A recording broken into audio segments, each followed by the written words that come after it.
Buenos días. Profundo agradecimiento a los que se quedaron. Muchas gracias.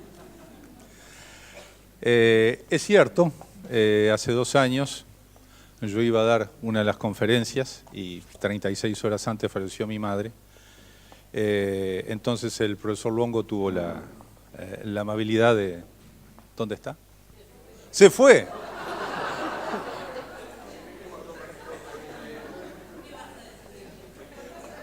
Yo iba a hablar bien de él.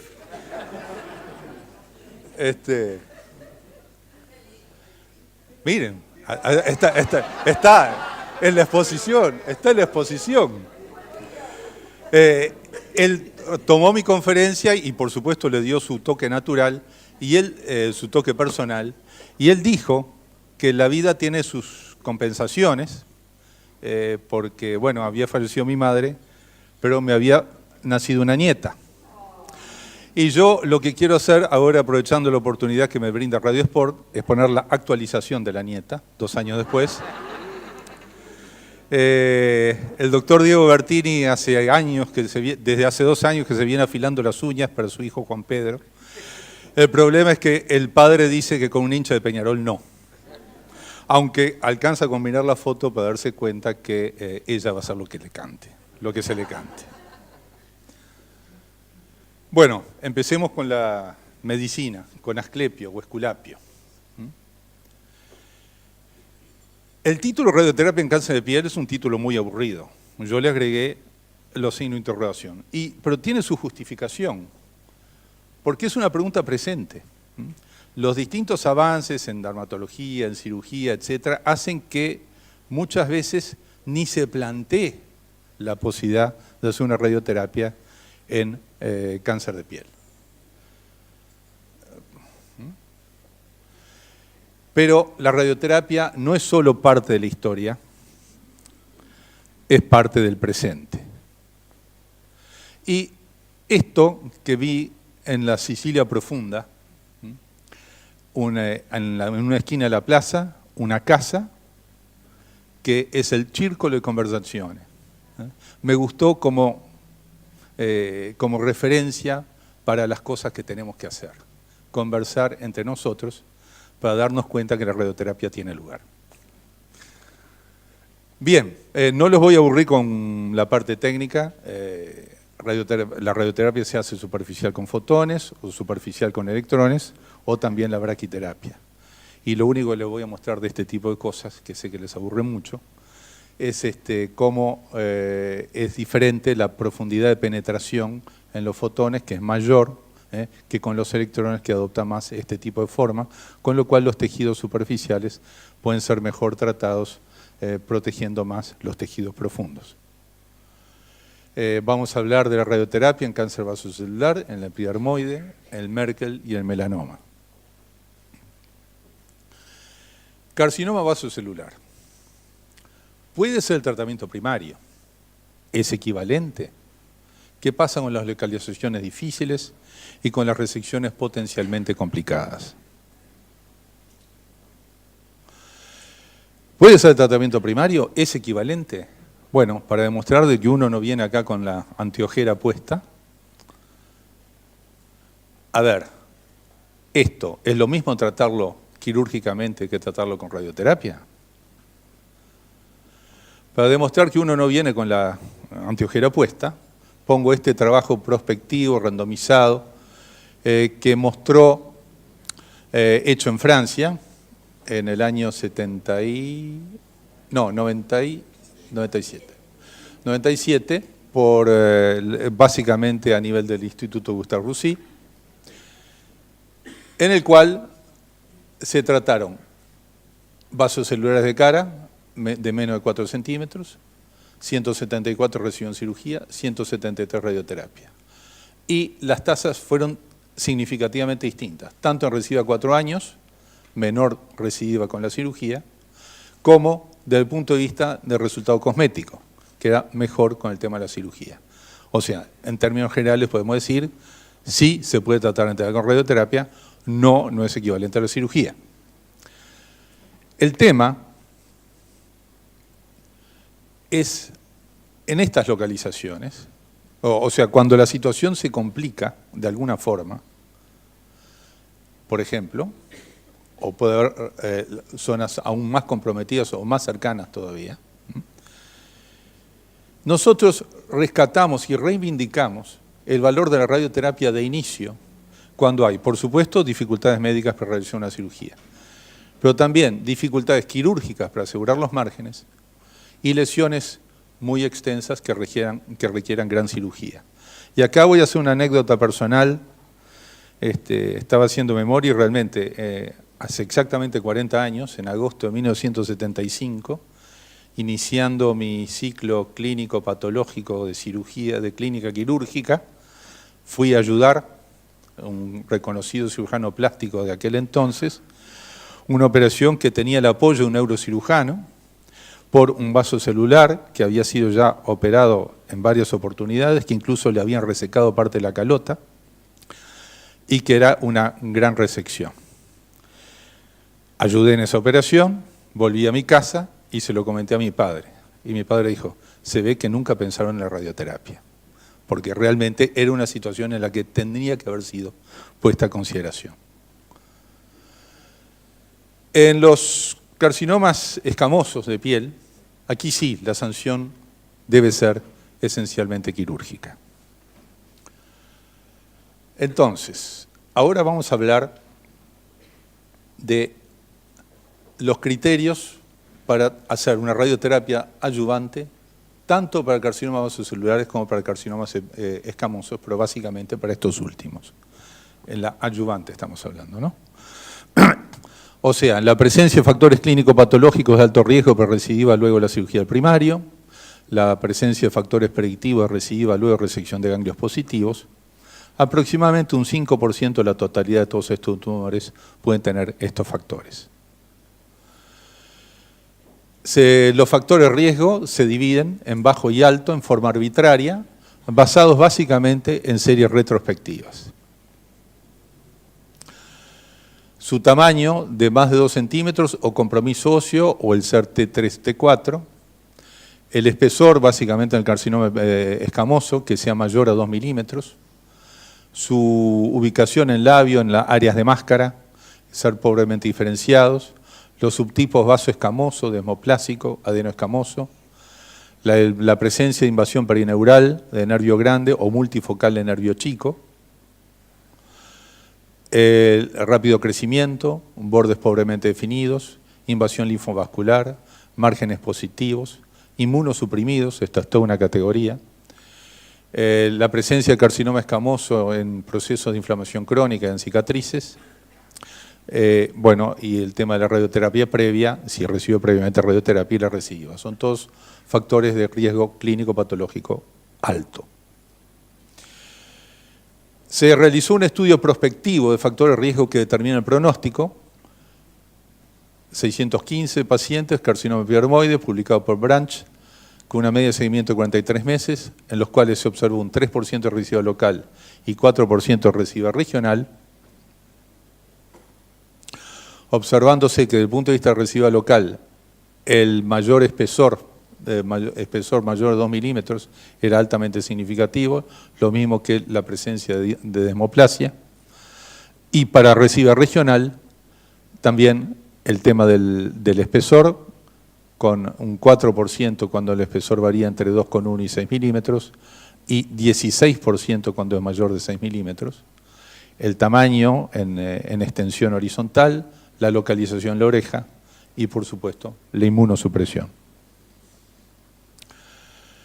Esto muestra en los distintos menos 2 milímetros o menos, 2,1 a 6 milímetros, más de 6 milímetros, de espesor, la sobrevida libre de metástasis. La recaída ganglionar impacta en la sobrevida específica y global. ¿Y cuáles son los factores adversos que tenemos luego de una cirugía ganglionar? Tener un ganglio igual o mayor a 3 centímetros, tener 2 o más ganglios comprometidos, la presencia de ruptura capsular márgenes positivos o cercanos, la inmunosupresión y ser una recidua postquirúrgica. Y se identificó una población en la cual, si bien hay afectación ganglionar, tiene un bajo riesgo cuando es ganglio único, menor de 3 centímetros, sin ruptura capsular. En este caso tenemos un 97% de sobrevida específica a 3 años con cirugía solamente.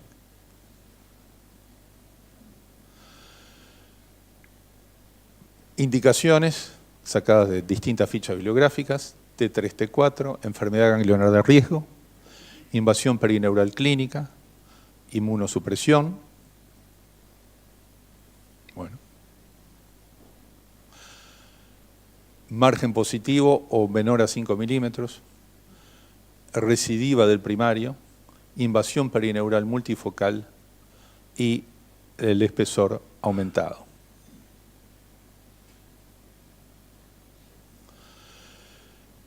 Desde el punto de vista de la dosificación, estamos hablando que por un primario de alto riesgo N0 en general se da un 60 Gray al lecho del primario y 50 Gray a las regiones ganglionares de drenaje.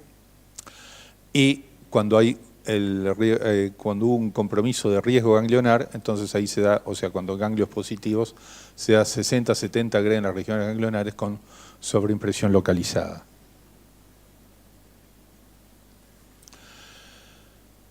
Aquí vemos que la radioterapia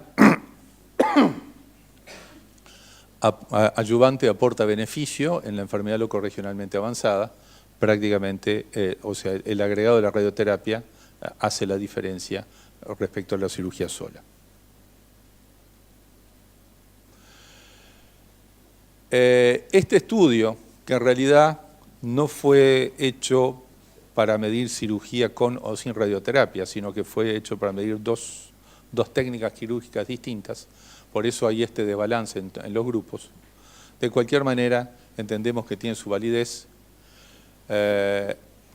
y es muy clara la diferencia estadísticamente significativa entre los dos grupos, cuando se agregó la radioterapia adyuvante a cuando no se le agregó.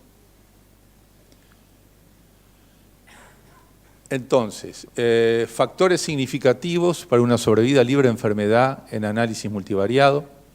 Tenemos la ruptura capsular, la inmunosupresión y el nivel de avance del estadio ganglionar patológico. La radioterapia adyuvante en los ganglios positivos mejora la sobrevida global. Aquí tenemos este trabajo que muestra diferencia de 78 a 60%, estadísticamente significativa. Y tenemos el tema de la invasión perineural. Se produce básicamente, o sea, en términos generales, entre el 2 y el 6% de los cánceres de piel, tanto en el conjunto entre vasos celulares y carcinomas escamosos, aunque es notoriamente más frecuente en los carcinomas escamosos. Y tenemos que distinguir entre lo que es un hallazgo patológico con lo que es el compromiso clínico. Se produce más en mujeres y más en los tumores de cabeza y cuello. Y esto compara los resultados con invasión perineural clínica versus la invasión perineural incidental o patológica. La gran diferencia se encuentra a nivel del control local.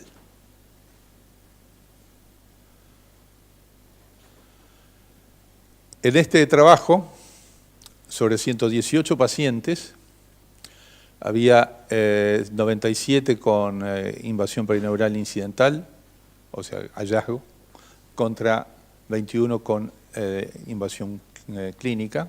Todos recibieron radioterapia. Tuvieron un seguimiento medio importante de unos 7 años más o menos. 7 años y medio, diría, casi 8. Y se vio, ahora vamos a ver una curva, pero se vio que en cuanto al control local, el que sea incidental hay una diferencia significativa con respecto a la invasión perineural clínica de control local, 90 a 57%. E incluso una diferencia significativa cuando esa invasión incidental se presentaba en un tumor vasocelular o en un carcinoma escamoso. También ahí había una diferencia entre las dos incidentales con respecto al control local. Y en términos generales, para la sobrevida global, una diferencia es claramente significativa entre la sobrevida global cuando hay invasión incidental versus la clínica. Aquí tenemos las tres curvas que muestran, muestran las cifras que acabamos de ver. Incidental vasocelular, incidental clínico, incidental carcinoma escamoso, clínico. Entonces, ¿hay que hacer o no hay que hacer radioterapia cuando la invasión perineural es incidental? Es controversial. Hay que considerarla cuando la invasión es multifocal, cuando estamos hablando de nervios de mayor calibre, cuando estamos hablando de tumores grandes poco diferenciados, o cuando estamos en la proximidad de nervios craneanos o la presencia de otros factores adversos.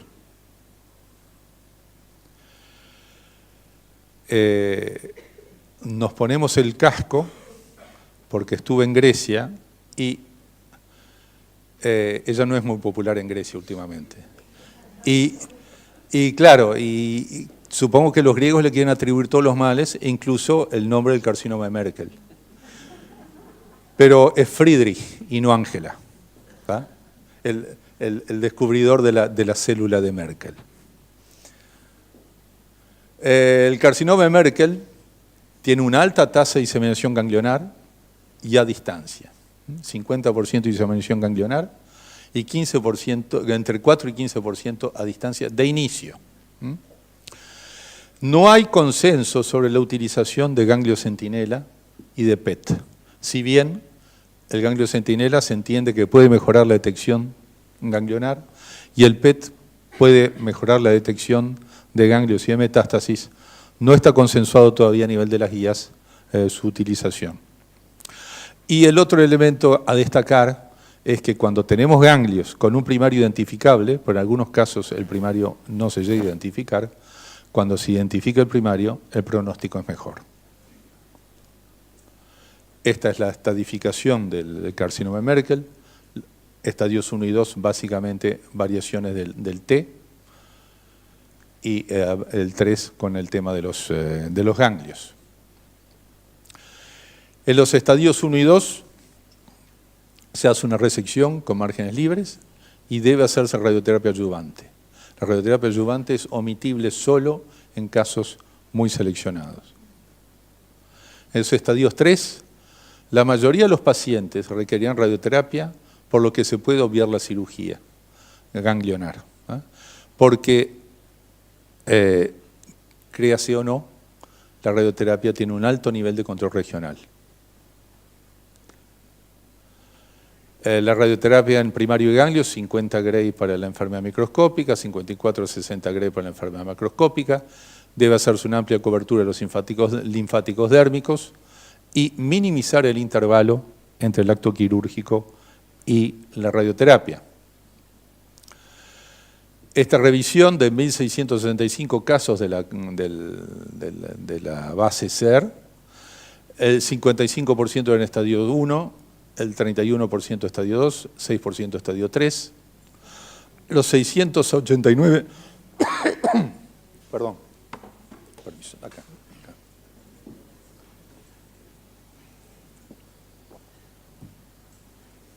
Los 689 pacientes que recibieron solo cirugía tuvieron una sobrevida media de 45 meses y los 477 que tuvieron radioterapia agregada a la cirugía tuvieron una sobrevida media de 63 meses.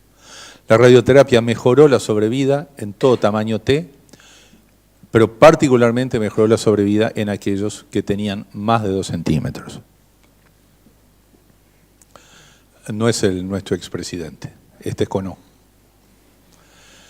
Y aquí tenemos la curva que refleja la sobrevida global en los datos del trabajo que acabo de mencionar.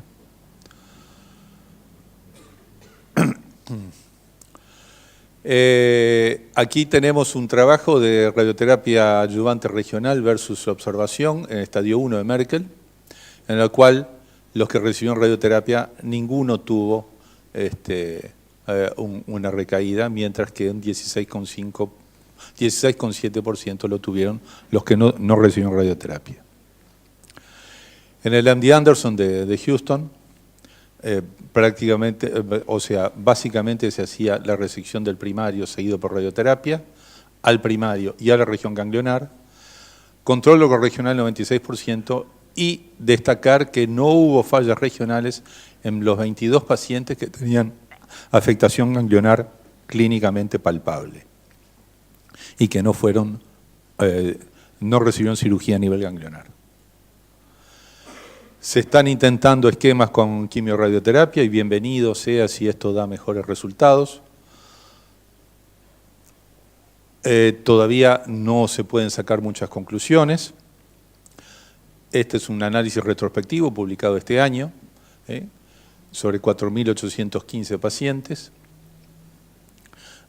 Superioridad reportada de la radioquimioterapia, aunque es difícil sacar conclusiones sobre el beneficio del tratamiento de los análisis de la base de datos. Y bueno, terminando nuestro paseo griego, hermoso, impresionante. No, en la canasta no subí, ¿no?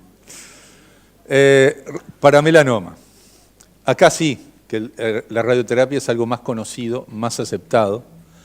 Siempre uno recuerda lo que siempre decía el profesor Priario, que a su vez le había dicho a él, que los 3 tratamientos más efectivos para el melanoma, en primer lugar la cirugía, en segundo lugar la cirugía y en tercer lugar la cirugía. Eso es estrictamente cierto. Pero la radioterapia tiene su lugar. Tiene indicaciones formales y opcionales. A nivel del primario, a nivel ganglionar, a nivel óseo, a nivel encefálico y de compresión medular. A nivel del primario, la radioterapia debe ser hecha cuando la resección adecuada no es posible o la resección se hace en forma parcial. Si hay contraindicación quirúrgica o quirúrgicamente no se puede completar, debe hacerse radioterapia. A nivel ganglionar, luego de un vaciamiento adecuado, debe hacerse radioterapia si hay más de 4 o más ganglios afectados, o si el mayor de los ganglios tiene 3 o más centímetros, aunque sea el único, si hay extensión extracapsular y si se trata de una recidiva luego de la cirugía. Es opcional la radioterapia en los demás casos. La radioterapia sobre masa residual en vaciamientos inadecuados es otra indicación muy clara. Radioterapia sobre cuello si no se hizo vaciamiento. Y radioterapia de ganglios inoperables. Y es opcional en otras circunstancias. Esta es una revisión de todos estos aspectos que acabamos de decir, muy recomendable, publicada por Mendenhall de la Universidad de Florida en Gainesville, Florida. Aquí tienen la ficha. Es una excelente revisión del tema. Y por supuesto, si hay metástasis óseas, radioterapia sobre lesiones dolorosas, radioterapia sobre lesiones líticas sin riesgo cercano a fractura, y es opcional hacer la radioterapia luego de la cirugía traumatológica.